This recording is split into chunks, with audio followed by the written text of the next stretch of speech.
Thank you, everyone, for coming to our talk. My name is Celeste Lynn Paul, and I'm here with my colleague, Josiah Dykstra, and we're here to talk about some work that we've done at the National Security Agency on stress and hacking. So first, a little bit about myself. I'm a senior researcher and technical advisor at NSA Research. My background's in human-centered computing, which is focused on computer science, psychology, and design. And my background tends to be more on the psychology and computer science end of things. And the reason why I'm so interested in working in cybersecurity specifically is that we traditionally focus so much on technology in cyber, but not as much on the people, and I happen to be a people person. Good morning. I'm Josiah Dykstra. I am the Deputy Technical Director for NSA's Cybersecurity Operations Organization. My PhD is in computer science, and I've spent the bulk of my career looking at technology and trying to make that more safe and secure. I have a great love for cybersecurity science, and I like to inject that into all the projects that I do. And I learned a couple of years ago that I had been neglecting this really interesting area, which is how humans interact and intersect with technology. And I've spent a lot of recent time delving into that and those kind of subjects. So the agenda for today is this on the screen. I'm going to give you a little bit about the NSA just to set the context for the work that we did so you can understand where we're coming from. I will tell you what we mean when we say tactical cyber operations and what that phrase means to us. And Celeste will come and talk about stress and hacking, a survey that we developed and a case study we did at the NSA. And I'll come back towards the end to talk about how you can put these results to work in whatever job or environment that you operate in. And we'll have plenty of time for questions at the end of the presentation. So for anybody that may be unfamiliar, the National Security Agency is an intelligence organization and a support element to the US Department of Defense. And NSA has two missions given to us through two authorities. The first mission is foreign signals intelligence.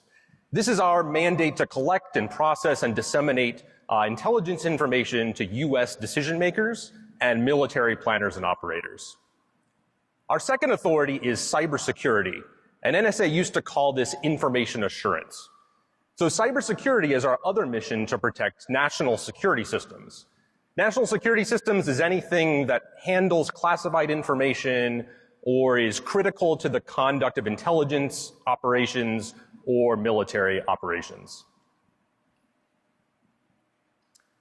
So there are a lot of threats in cyber. The top ones for NSA and for the government today are Russia, China, Iran, and North Korea.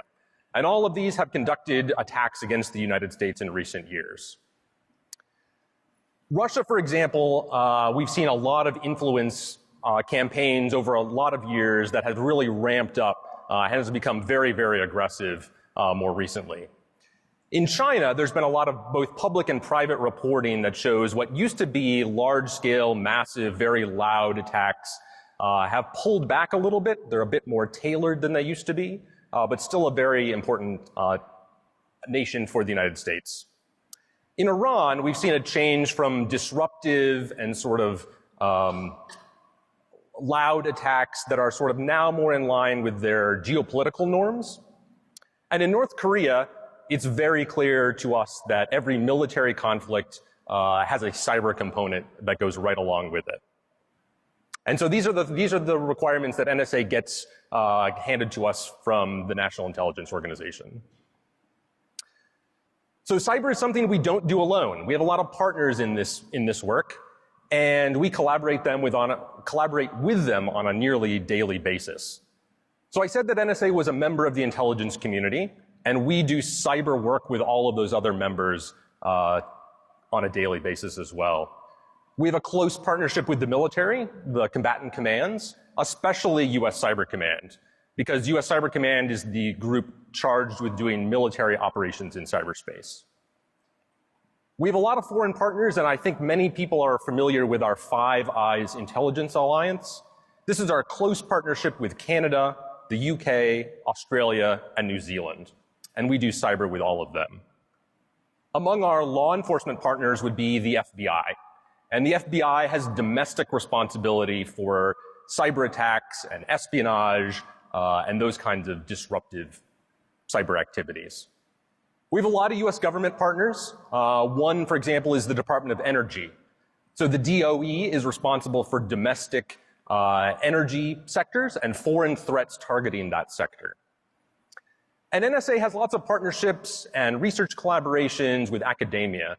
I've done lots of these in my own research career. One I'm still involved in is looking at how humans make risk decisions when they're online. And the goal there is to help at-risk users be more secure on the internet. So this partnership comes together at the National Cybersecurity Threat Operations Center, NCTOC. This is a 24/7 operations center where NSA works with our partners to do cybersecurity mission together. Last month, we started moving into the Integrated Cyber Center, and the picture you see on the screen is actually one of the first photos we've shown of that space. So you can see it's a pretty large environment and lets us do this job together with our partners to ensure that the nation is secure and safe. So cyber is a broad brush, right? And there's many different kinds of operations. NSA does, for example, computer network exploitation using our SIGINT authorities. We also do a variety of defensive operations. For example, our blue team is responsible for working with DoD network operators and owners to make sure we find the vulnerabilities and secure them before it's too late. Authorized hacking here refers to our red team. And our red team emulates adversaries that we know about, and again tries to protect DoD networks by pretending to be those adversaries and fixing the vulnerabilities before anyone else can take advantage of them. And the third one here is our hunt mission. And in hunt, we use our intelligence to proactively look for adversaries on our own networks and try and root them out to, again, secure DoD systems. The common thread across all of those things I just described is that they are very tactical in nature. And so when we say tactical cyber operations, this is what I'm referring to. This is hands-on keyboard kind of work. And in your own lives, it would be analogous to capture the flag or red team penetration testing. And so an operation is a planned, sort of structured activity with a specific goal in mind. So in our presentation, that's what we're talking about. Now, performance in this kind of work is really closely tied to speed and precision. And so we need a very highly trained workforce to do this kind of work. But the work is also high risk, right? Risk comes with the mission, and failure has very real, tangible consequences. So those pressures are strong, right? And stress can really be harmful on the humans doing this kind of work. And it can lead to things like turnover and retention that I think we would all agree are really important topics in cyber. It takes a lot of time and energy and talent to train and retain that workforce, and so we want to keep them as much as we can. Okay, thank you, Josiah. So just to pause here, I'm really excited to be here this year at Black Hat because there is a great human factors and community track that is covering stress in a lot of different ways. So before our talk, you heard about addiction and information security. We're talking about cognitive stress in actual operation, so hacking. And then this afternoon, you'll hear more about burnout, depression, and suicide in the hacking community. And then tomorrow, you'll hear more about PTSD. And what this shows is, I think anyone who's worked in cybersecurity for any period of time has known that these issues have existed, but we're starting to recognize them so that we can focus on the health and safety of our workforce. So let's get right into talking about stress. Stress is an adverse reaction to events or incidents in the world. Everyone experiences it differently, and no two events are necessarily the same. There are a couple of different types of stress or degrees of stress that we were concerned with. The first one is acute stress, and this is the normal everyday stress of these events that are either unpredictable or just a little bit out of your control. And this is what triggers your fight or flight response. So your heart rate goes up, your palms get sweaty, but as soon as that stressor goes away, you go back to normal, you relax, and everything is okay.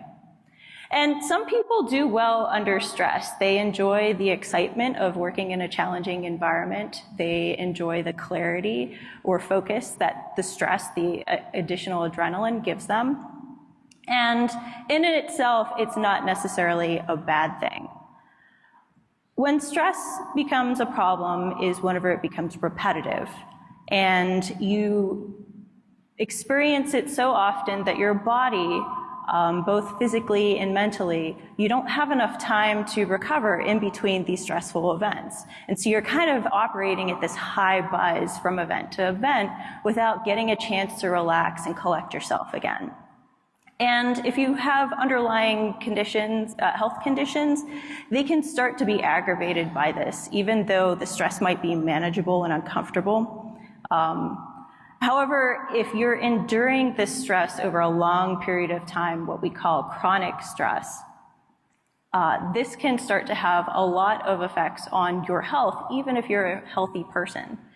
And what we mean by chronic stress, there are a lot of different ways that this could be characterized. This could be anything from growing up in a war zone or being stuck in an unhappy marriage and not knowing how to get out. It could be in a dead-end job, or being in a job that you have to have because you need the money, but you don't necessarily enjoy it, or you have an abusive work relationship. And something that's really key to chronic stress is this lack of control, or no sense of control over the environment around you. So no matter how much you try to exert your will on the things around you, things just don't seem to work out. So stress exists in a lot of different areas. This is air traffic control, which for human factors people, this is a classic domain of study. And air traffic control has a different kind of stress. So this is a high demand, high attention, requires lots of working memory and visual perception in order to get the job done. You may be surprised how much air traffic control is still manual, but there are people up in those towers, and they are constantly watching the screens in order to make sure that airplanes don't run into each other, basically. And this is very stressful because they have a vigilance condition, so they have to watch for abnormal events that don't occur very often. So this is the cognitive work or cognitive stress aspect of the job. But then they also have the emotional responsibility, the emotional stress because of the responsibility of lots of people's lives and safety.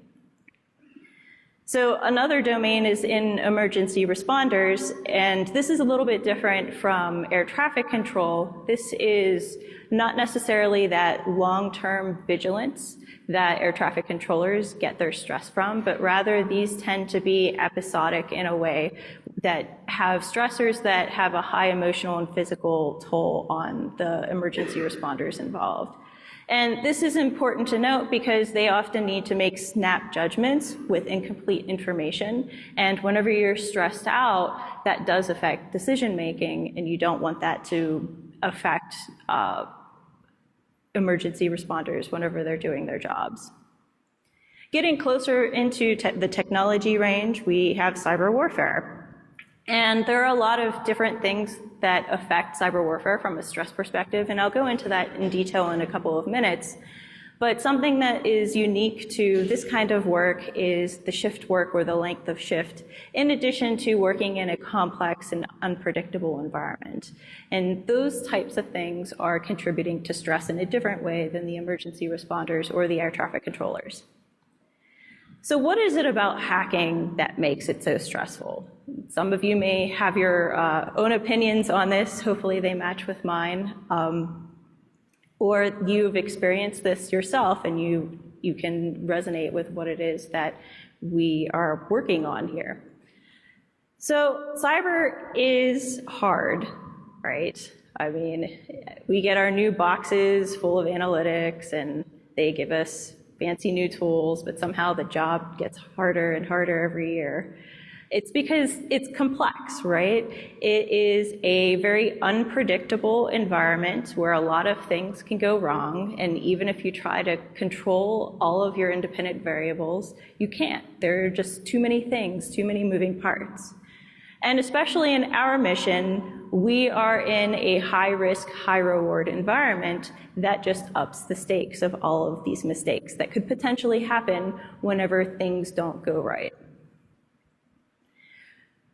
So getting back to stress, Stress is actually kind of hard to study in some ways because it's so subjective and individuals experience it in a lot of different ways. There are a lot of things that contribute to stress, and so you can't just study one factor versus another factor. You have to look at it as a system. It's also very dependent on the environment, and so it makes it hard to transfer things that you know from one domain, like air traffic control, into another domain, like cyber warfare. And since it's so subjective, we need to use subjective measures in order to really capture what's going on. That's not necessarily the only way that you can study stress. You can study stress objectively and measure effects on the body. However, in our environment, that's not necessarily the best method for us to use. We don't want to use a study methodology that might induce stress when we're trying to study stress. There were three things in particular that we were concerned that stress was affecting with our tactical operators. The first one was fatigue, and this is just the physical or mental feeling of tiredness. The second one was frustration, and this is anxiety and annoyance over lack of control. And if you remember my definition of stress, control really contributed to the episodic and chronic conditions. And then the last thing was cognitive workload, which is the amount of mental effort needed to use working memory.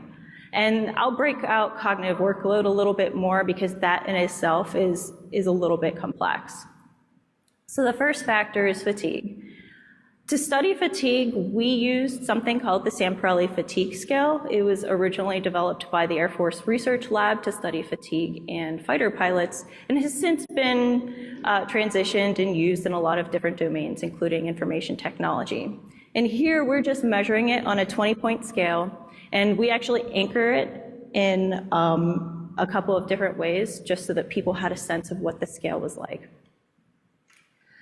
The next one was the NASA TLX, or the NASA Task Load Index, and this was developed by NASA in order to study cognitive workload in space systems. And this could be used both for physical interfaces, such as spacecraft, or virtual interfaces, such as computer user interfaces. And this is where cognitive work and frustration start to get a little bit complex, because there are a lot of things that contribute to it. So the first factor is mental demand, which is just measuring how mentally demanding the operation was.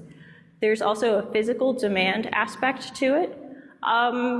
This is more important for physical systems like spacecraft rather than user interfaces, but some operations take longer than others, and so that length of time that you're doing things, sitting in a chair, sitting in front of a keyboard, might have some type of effect. The next one is time demand, which is basically time pressure. How pressured, hurried, or rushed did you feel in order to complete the task? And then there's also a measure of overall performance. This is a self-assessment of how well you think you did, not necessarily what the outcome of the actual operation was. Frustration is part of the model, and this is how insecure, discouraged, irritated, stressed, and annoyed you are, so it's a little bit recursive of a definition there. And then finally, we have effort, which is how hard did you work in order to accomplish your level of performance. So as I mentioned before, stress is very individual, and there are a couple of factors that we were more concerned with just because they were more volatile to those individual differences. One of them was fatigue, and we were concerned about measuring the actual effect of the operation on fatigue, not necessarily the overall fatigue level of our operators, although we did want to capture that as well. And so the way to work out those numbers is we baselined it, where we measured fatigue before the operation and then again after the operation. So we had a sense of how tired operators were coming into the operation, how tired they were at the end of the operation overall, but then also the difference between the two, so the delta, how much fatigue actually increased over the course of the operation. The other factor that we were concerned with normalizing was frustration, and this is actually one that we didn't anticipate, and it came out of pilot studies. where people were bringing a lot of frustration into the operation itself, and we wanted to separate that out from the frustration of the operation. And so we did the same thing that we did with fatigue, where we asked people how frustrated they were at the beginning of the operation, how frustrated they were at the end of the operation. So this all comes together in what we developed as the Cyber Operations Stress Survey. There are some additional questions there just for background or contextual questions to capture information about the operation itself. But basically, you have a short questionnaire at the very beginning of the operation and very end of the operation in order to capture this experience. So we made that survey very short on purpose. We were working in a mission environment, and we didn't want to affect the mission simply by studying our operators. We could have potentially pulled our operators out of mission, ran them through a training scenario, and measured their stress. And that's really what we do in academia. It's also very clinical. And what we really wanted was something with ecological validity so that we could actually speak to operations in mission. So let's get to the NSA part. So we took the cost, the Cyber Operations Stress Survey, and we used it at 4 different NSA locations. So we used it at headquarters in Washington and 3 of our cryptologic centers. This includes Georgia, Texas, and Hawaii. There were 126 operators who participated in the survey and 361 surveys that we collected. So this was about 2.5 surveys per operator, plus or minus. We also collected surveys from both the civilian and military population. However, the military participants were assigned to NSA. These were not US Cyber Command operators. So it should come as no surprise that tactical cyber operations cause stress. I would have been shocked if we didn't find this. So let's look at some of these numbers. So fatigue on our 20-point scale at the beginning of the operation started at about 6 points. And it ended at about 9.5 points with an increase of 16%. With frustration, we started around the same place, around 6.5 points, ended around 9 points for an overall difference in 12%. And these differences are statistically significant. So let's look into cognitive workload. So we have mental demand, which was relatively about in the middle of the road. Physical demand was somewhere near the bottom.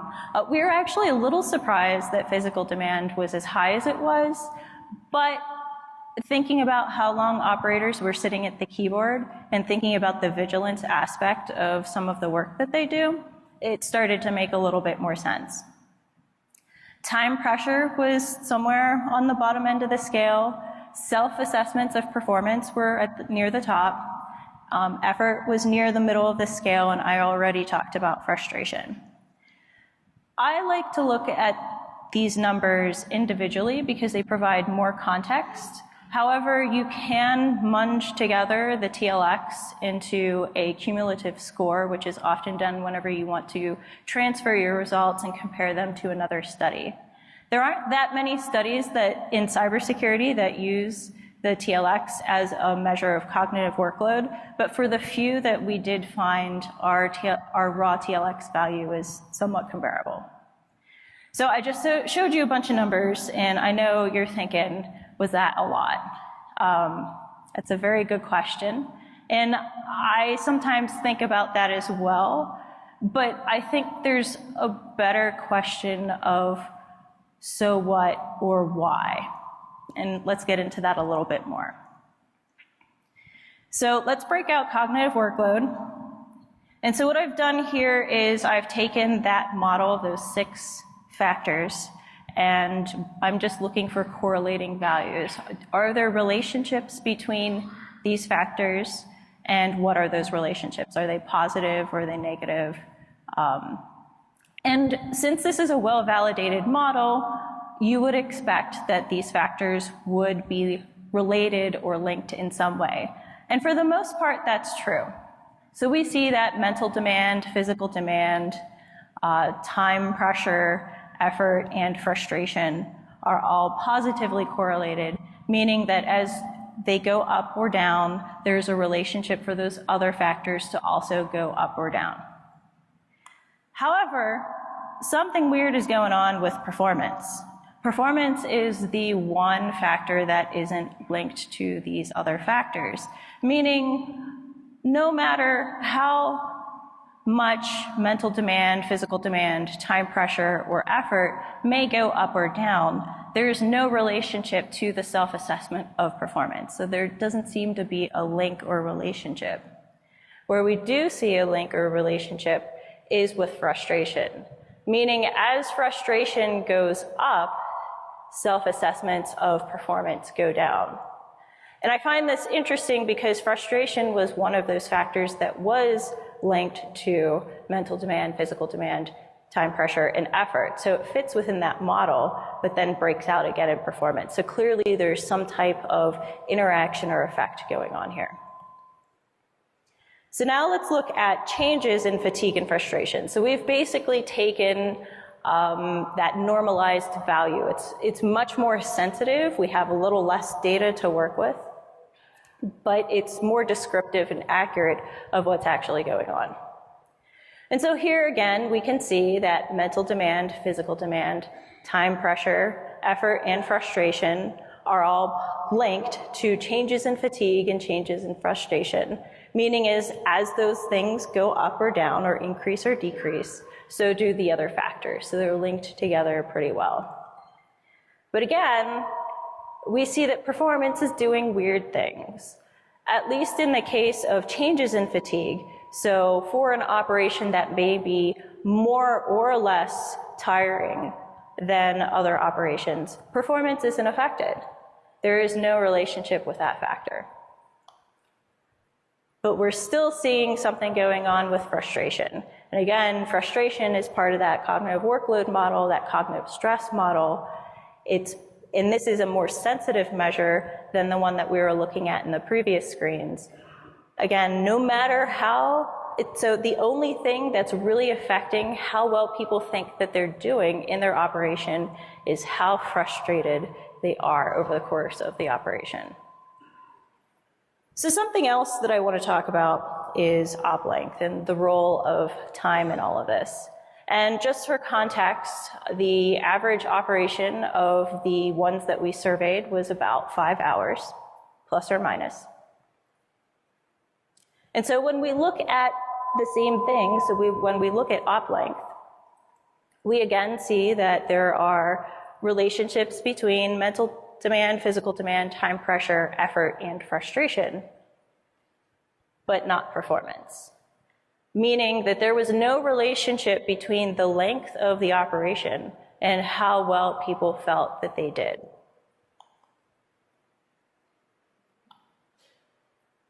So let's look at changes in fatigue and frustration then. So we see here that there is a relationship between fatigue and frustration. As the operation length increases, fatigue increases. This is intuitive. If we didn't find this, we would probably question it. However, we also see that op length is also affecting cumulative frustration in some way. So the longer ops tend to be more frustrating. So now we're starting to pull apart some of the pieces where we didn't see a relationship between performance and op length, but we are seeing a relationship between cumulative frustration and op length, and we know that there's a relationship between frustration and performance. Something else that I want to talk about is that 5-hour mark. So it's just by accident that our average op length also was a critical value for differences that we saw. So don't read too much into that part. But what we found was that operations that were less than 5 hours compared to operations that were greater than 5 hours, there was a difference of about 10% in the change in fatigue and change in frustration overall. Okay. So what do we think is going on? Well, remember who our operators are. They're highly skilled, highly trained, very dedicated to the mission, and they're very results driven. I mean, they're just like you, right? They have pride in their work. They always want to win. And I think the extra something special is that they're at NSA because they believe in the mission and they believe in the work that we do. And I think this is what's feeding into this weird relationship between performance and frustration. They put the success of the mission above all else, even themselves. They're taking on this mental demand, physical demand, time pressure, and effort. And, you know, that's just part of the environment, but the frustration is something that they can't take on and deal with on their own. A lot is riding on their success, and they can absorb all of those other factors. They can maybe work a little bit harder. They can maybe pull themselves together and focus. They can go grab a coffee. They can go take a walk around the block. But the frustration that can't leave them through that walk around the block or just getting up from the desk or taking that deep breath is starting to point towards those chronic and episodic stress conditions. And that's why we're very concerned about this. So remember, cyber is complex and unpredictable, and that it seems to be what's feeding into this, and it's not something that we can necessarily control. We're not trying to take stress away from tactical cyber operations. Cyber is hard. There will be stress. Stress is not necessarily bad when it's manageable. However, when it becomes unmanageable, when you take away the control that someone needs in order to be able to manage it or feel like that they have control over themselves or their lives, that's where we start to see the negative effects. So in psychology, we have this concept called locus of control, which is the extent to which a person feels that they have control over the outcome of events in their lives. And I believe this is really at the core of where we see a lot of our stress in not just our tactical cyber operations, but in a lot of other cybersecurity operations in industry. And it's, I think, emphasized, or it's harder in our environment because it's not just about losing money, losing a customer, maybe losing reputation on Twitter or whatever it is. Again, NSA is part of the Department of Defense, and we have multiple missions. There are a lot of things that we do, but for the most part, they're all to protect the nation. It is to protect life, property, sovereignty.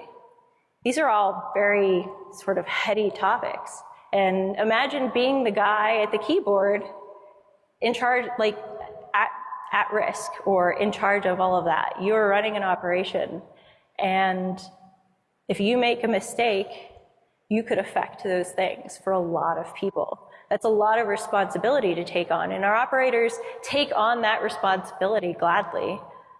But we also, as part of the community, have to make sure that they take care of themselves. So I'll leave you with this. This is meant to be funny. This is one of my favorite responses that we got. I can't tell you, this was how an operator went into an operation, okay? This was before the operation. I am happy to report that it was much lower after the operation. I'll just rest assured. I can't tell you what that number is, but it was lower, trust me. But, you know, I see this response, and this is the person who I'm working for, right? I want to make sure that he has everything he needs in order to do his job the best he can, and that he is happy and healthy and safe. And I think a lot of what we found out from this work is going to help with that, and at least from our perspective. we have certainly started making progress towards that, and we wanted to be here today in order to share these results with the rest of the community.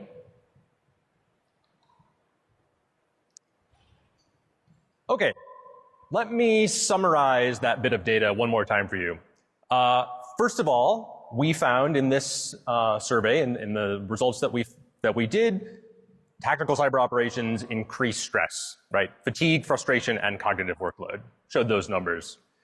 Number two, longer operations make people tired, right? Not an enormous surprise, but an important one to provide data to decisions that we make. Number three, Celeste pointed out that fatigue sort of compounds at that 5-hour mark. That tended to be an interesting marker in the findings. And number four, those people pulled through, right? Performance was high no matter what. But the question for all of us, I think, is at what cost?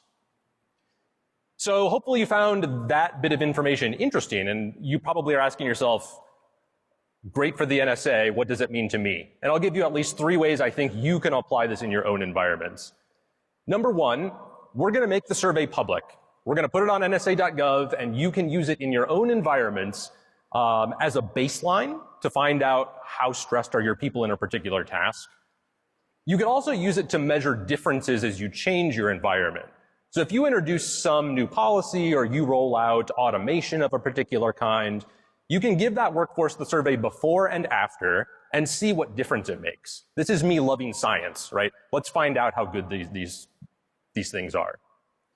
Number two, I would suggest that you review your policies, particularly on task length, how often your managers check in with the workforce, and how physically and mentally they're feeling. And number three, remember the locus of control discussion. It is helpful for people to have some control over their environment. It lowers their stress. It's good for them as humans, and it's also good for you as employers and for the work. So there's lots of ways to collect data. Our survey is one. There are commercial solutions sort of similar to this one that let you sort of capture how people are feeling in the moment as they're doing a particular job. And so lots of different ways that you can do this kind of work. So in addition to the 2-page costs cyber operations stress survey that we'll post, we've done 2 other public papers. If you want more details about the design of the survey or the validation, the second one will appear at Usenic's workshop on Monday, the one on the right, and we hope that you'll download them and check those out as well. So thank you for being interested in this topic and for hearing what we have to say.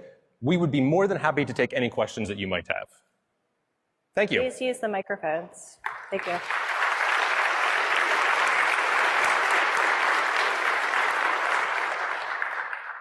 Yeah, please use the microphones for questions. On the left. Hi there. First of all, thank you.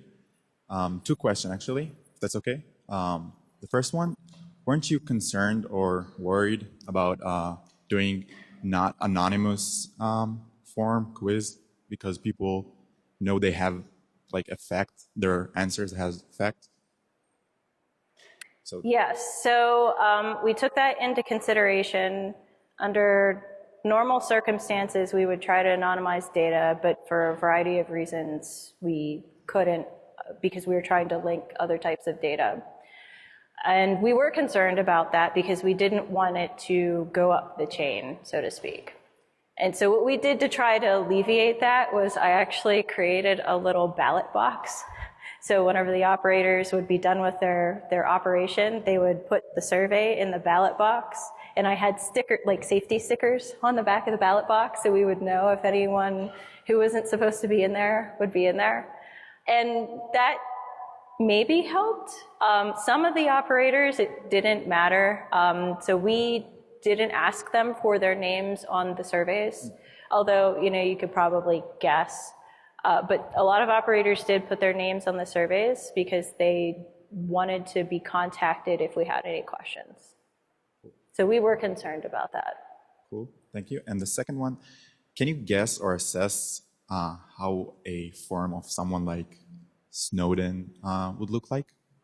Unfortunately, we can't, but thank you. Other side? Yes. Everything here was based on the person's self-assessment of their performance. Now, did you measure or look at their actual performance to see if the two matched up? Here, here. That's a tough one that we can't really answer. I'm sorry.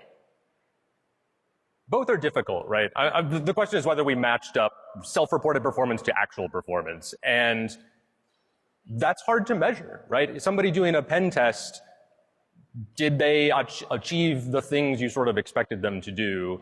It is something certainly interesting and might help validate the data. We have a lot of confidence in the self-reported data, but lots of people who do human factors research deal with this situation, so it's not unique to us. Just as a follow-up, I mean, if you're under stress and you're fatigued and tired, how can you properly self-assess your performance? Well, self-assessment's different than objective measures of performance. And your question was comparing objective performance to self-assessments of performance. And the reason why we measure self-assessment of performance, well, there are a couple of reasons. One of them is that it doesn't matter if you did well or not. If you think you didn't do well, that's going to affect the amount of stress that you take on. And that's what we were concerned about. I forget what the second one was. It just lost my head. I'm sorry. Yes. My question is based on different personality types of the individuals that you were monitoring in your survey, because I'm assuming that you have a lot of what I call 24/7 personalities where they can't turn it off. They're always on, even when they go home and they're thinking about their work and the like. How did you take into account those personality types of like a regular 9-to-5 employee or a 24/7 person, and how that affects them? Because then the stress is constant, even after they left the workplace. So all of our operators were the same. They took the same kinds of training and did the same types of ops and also ran the same types of schedules. So we couldn't necessarily control if a certain operator was on one schedule versus the other, but we did collect operations openly for whatever session that was going on. And so we captured that in our data. We just didn't analyze it in this presentation. I'm asking because couldn't that not have a greater effect on a person who seems to care more about an element where they're not able to turn it off than, let's say, a regular 9? So we did look at that and we did not see any effects statistically. Sorry, one other comment. We were interested in lots of potential variables when we were designing this survey, one of which was sort of an individual thing about how much caffeine did you consume, right? Intuitively, it feels like maybe people who were drinking a lot of coffee might be more stressed or something. What we found was that that wasn't the case, and we dropped that question from the survey. But we had the same sort of thinking as you, which is people are different, and those differences might matter. Thank you. All right, so great presentation. Thank you for that. My only question was, did you guys make any recommendations for how to fix the problem? So the question was whether we made recommendations for how to fix the problem. This was really important data to the NSA to help them understand the decisions that they were making about training, for example, and recruiting and the conduct of the operations. And the details of those are not public, but yes, the results of this work definitely was informative to those decisions. Yes? So a lot of this looks like results were based on a focus of operators, not so much analysts, where analysts would have that 24 complete burnout related to projects. And operators would sort of, you'd think, be acute stress, maybe not entirely, because they would have many things to work on. Are there any future plans to look at the analysis and analyst side? So we did think about analysts because they are part of the system. We just didn't study them specifically. I would probably use a different method to study analysts because the type of work that they do is a little bit different than our tactical operators. Even like cyber analysts, I assume that's what you mean? Yeah, Or like any type of intelligence analyst. the ones married to the operators. Yes, the ones married to the operators. We are concerned about them. We've talked about that. I would use a different method simply because they do different type of work than what the tactical cyber operators are, who are the hands-on keyboard. We should definitely be concerned about all the kinds of roles in this space, right? Including managers and supervisors and anybody who like has a role in this kind of work. But as Celeste said, I think you'd need a tailored survey that sort of understands their job a little bit better. This one was very tailored to the operation folks. Thank you. Over. Actually, I think this gentleman. Oh, center, sorry. Oh, sorry. You have a field there. How long have you worked a job? Did you see any correlations in like differences of answers for how long someone had worked there? That is the question was whether we saw differences in the length of time for how long somebody had done the job. The experience. Right, in terms of their experience. And it wasn't a meaningful result that sort of made this any different. And so, yes, we did capture that, and yes, we have that data. It wasn't an effect on the results you saw here. Thank you. Hi, I just want to say thank you. You guys had mentioned, I mean, one of the common themes was that performance pretty much stayed the same. Sorry, so performance was not correlated to the other factors. So if you remember on this other, just because it might change your question.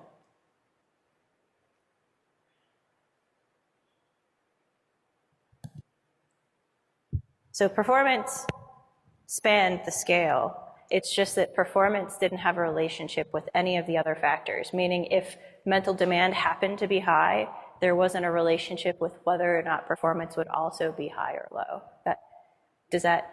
Yeah, Oh, but the thing is, you guys made a comment about, failure is not an option, right? Yes. And that each participant, followed through no matter what cost. My concern with that is at what cost? I'm a CISO and I have a large organization, and to have that kind of mindset, even though I get it, you're protecting the government, but you have to have a mindset that you have people in place to back you up. Failure can be an option. It's okay to fail. It's okay to make mistakes, things like that. Those types of expectations, even in protecting the government or protecting a Fortune 10 company, will burn you out. And then that would lead to my next question is what's being addressed for the people that have really, for lack of a better term, suffered from, working 10 years as doing ops work and things like that. So what has the NSA provided to them, and what's been the fallout from it? So for the first part of your question,